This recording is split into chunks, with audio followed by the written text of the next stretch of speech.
Hello, Hidden Hermit here, and we're here for a cheery little endeavour and look at a Three of Swords. So it's all going to be a sunshine and bunnies, of course.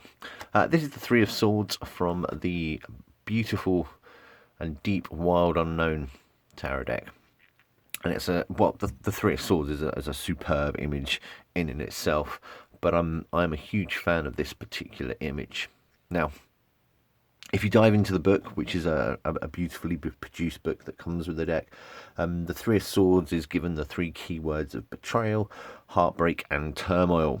Now, betrayal I'm down with, turmoil I can get on board with, but that idea of heartbreak for the Three of Swords. Now, I'm not shy about how I feel about how you should think about the Three of Swords and how do you interpret it on its own. There are plenty of videos out there where I may go into a little more detail. The whole purpose of this video is to look at the Three of Swords and the Wild Unknown, though, so I'm not going to go into a little rant at this point. But yes, I do think some of these ideas about heartbreak, about emotional entanglement, the book says, and it also says something else. Don't make any decisions while in this mood. And wait for your heart and spirit to mend. And I'm afraid I kind of think that kind of interpretation of the Three of Swords is, I wouldn't say shallow, but a bit basic. I think basic, a bit banal as well, to be perfectly honest. However, but when you come to the image, all is redeemed.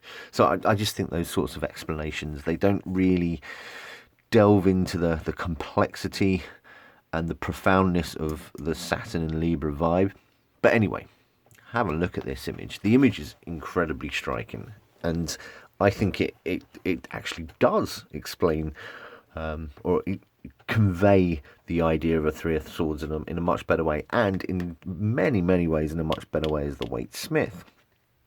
Let me tell you why. So, the Waite-Smith is the heart with the three swords, as we all know. And most tarot decks, will have the three swords in some sort of crossed formation, skewering something. It's different here. Of course, I say that with a top deck down here, which is completely different.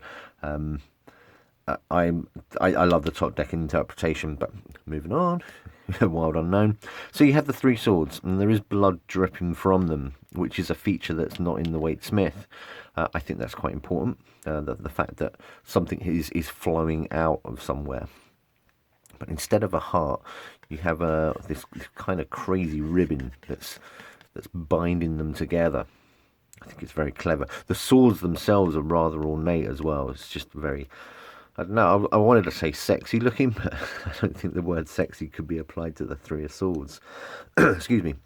So the idea of this binding, this entanglement, it immediately brings to my mind the idea of using your thoughts to think about your feelings, and using your feelings to feel about your thoughts. That kind of strange circular motion you get between the two. That's why I think the crux of the Three of Swords is about. Again, I've already said that I won't go into it, but I believe it's about how your thoughts, your logic, your reason can overrule your emotions. That's where the heartbreak comes from. It's not the cause of it, however. And I just think this binding, it matches up perfectly, I think. I'm going to shut up there because I can feel a rant coming on, and I don't want to do that. Not now. Not when there's this in front of you. So I'm just going to let you feast your eyes on this spectacular card. This is the Three of Swords from the Wild Unknown. Thank you.